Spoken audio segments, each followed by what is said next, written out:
सोचिए, हमारी पृथ्वी का इतिहास इतना बड़ा, इतना विशाल है कि हम सबकी पूरी जिंदगी तो बस एक पलक झपकने जैसी है। ये अरबों सालों की एक जबरदस्त कहानी है। तो चलो, इसी कहानी को समझने के लिए हम टाइम में एक बहुत ही मजेदार सफर पर निकलते हैं।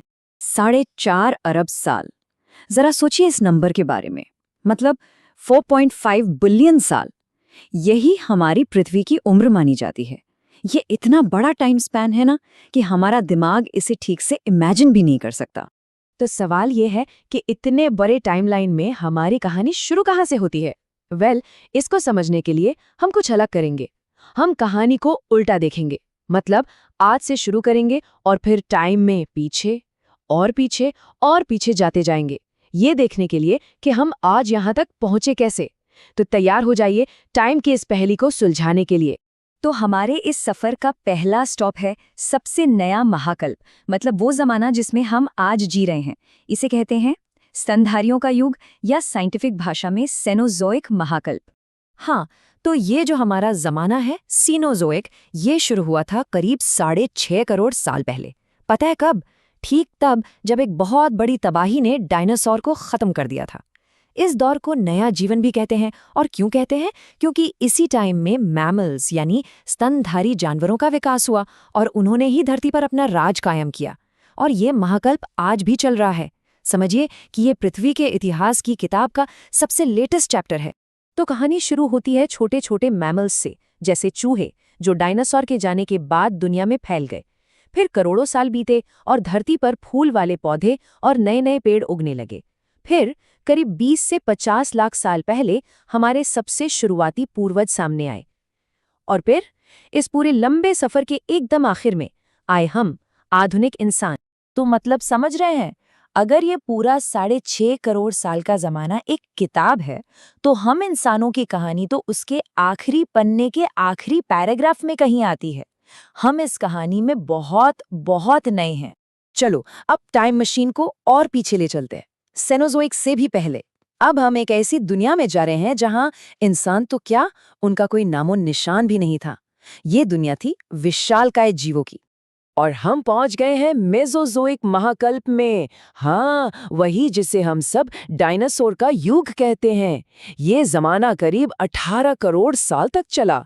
सोचिए, 24.5 करोड़ साल पहले से लेकर 6.5 करोड़ साल पहले तक ये लेप्टाइल्स यानी सरीसृपों का गोल्डन एज था। इस पूरे महाकल्प को 3 हिस्सों में बांटा जाता है: ट्रायासिक, जुरासिक और क्रिटेशियस। यही वो टाइम था जब धरती पर डायनासोर का राज था और दुनिया आज से बिल्कुल अलग थी। पर एक मजेदार बात पता है, डायनासोर यहाँ अकेले नहीं थे। इसी दौरान हमारे बहुत दूर के पूर्वज यानी पहले मैमल्स भी थे। हाँ, वो बेचारे छोटे से थे और इन बड़े बड़े डायनासोर की छाया में ही छिपकर रहते थे। मेंढक और कछुए भी इसी दौर में आए। और फिर जैसा कि हम जानते हैं, इस युग का अंत हुआ उस भयंकर तबाही से जिसने डायनासोर को हमेशा के लिए खत्म कर दिया। सफर अभी खत्म नहीं हुआ है, हम और भी पीछे जा रहे हैं, मेसोजोइक से भी पहले, एक ऐसे समय में जब धरती पर कॉम्प्लेक्स लाइफ की बस शुरुआत हो रही थी और जीवन ने समुद्र से निकलकर जमीन पर अपना पहला कदम रखा था। और अब हम आ गए हैं पेलियोजोइक महाकल्प में। ये 57 करोड़ साल पहले शुरू हुआ था। इसे प्राचीन जीवन का युग भी कहते हैं। ये 30 करोड़ साल से भी ज्यादा लंबा टाइम था और इसी दौर में लाइफ ने कुछ बहुत ही बड़े और कमाल के कदम उठाए। तो कहानी शुरू हुई समंदर में। पहली मछलियां और दूसरे समुद्री जीव बने। फिर एक बहुत बड़ा बदलाव आया, पौधे जमीन पर उगने लगे। ये क्रांति थी। इसके बाद आए एम्फीबियंस, मतलब वो जीव जो पानी और जमीन दोनों जगह रह सकते थे। और फिर आखिर में आए पहले रेप्टाइल्स, जो पूरी तरह से जमीन पर रहने के लिए तैयार थे। ये कोई छोटा मोटा पल नहीं था, एक ऐतिहासिक पल था। पहली बार लाइफ ने समुद्र को छोड़कर जमीन पर कदम रखा था। आज हम अपने आसपास जमीन पर जितनी भी जिंदगी देखते हैं, पेड़ पौधे जानवर, उन सब की नींव इसी जमाने में रखी गई थी।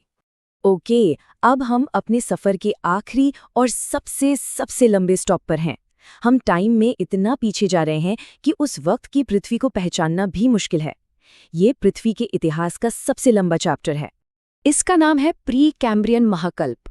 ये तब शुरू हुआ जब पृथ्वी बनी थी और 57 करोड़ साल पहले खत्म हुआ।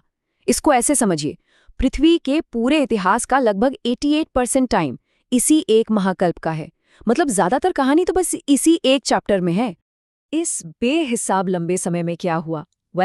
हमारी धधकती हुई धरती धीरे धीरे ठंडी हुई, महासागर बने, महाद्वीप बने।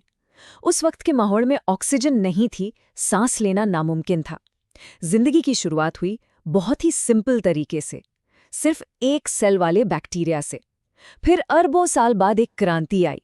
नीले हरे शैवाल जैसे जीवों ने ऑक्सीजन बनाना शुरू कर दिया और बस दुनिया हमेशा के लिए बदल गई। और इस बहुत लंबे जमाने के एकदम आखिर में जाकर पहले थोड़े कॉम्प्लेक्स नरम शरीर वाले जीव दिखाई दिए। अब जरा इस कंपैरिजन को देखिए। एक तरफ है प्री कैम्ब्रियन महाकल्प जो करीब 4 अरब साल से ज्यादा चला, और दूसरी तरफ बाकी सारे महाकल्प, पैलियोजोइक, मेसोजोइक और हमारा सेनोजोइक, मतलब डायनासोर, पेड़ पौधे, इंसान, सब कुछ। ये सब मिलाकर सिर्फ 57 करोड़ साल। अब समझ में आया कि पृथ्वी का इतिहास असल में कितना विशाल है। तो अब जब हम पूरा सफर उल्टा देख चुके हैं, चलो एक बार कहानी को सीधे सीधे सही क्रम में समझते हैं। प्री कैम्ब्रियन जिंदगी की शुरुआत, पेलियोजोइक जिंदगी ने जमीन पर कब्जा किया, मेसोजोइक रेप्टाइल्स यानी डायनासोर का जमाना, और सीनोजोइक मैमल्स यानी हम स्तनधारियों का जमाना जो आज भी चल रहा है। और ये पूरा सफर हमें एक बहुत बड़े सवाल पर लाकर खड़ा कर देता है। हम सब इतिहास के इस एक पल में जी रहे हैं। जरा सोचिए, करोड़ों साल बाद जब कोई हमारे इस वक्त को देखेगा तो हमारे इस युग की सबसे बड़ी पहचान क्या होगी? इसकी सबसे बड़ी घटना क्या लिखी जाएगी? ये एक ऐसा सवाल है जिसका जवाब हम सब मिलकर आज लिख रहे हैं।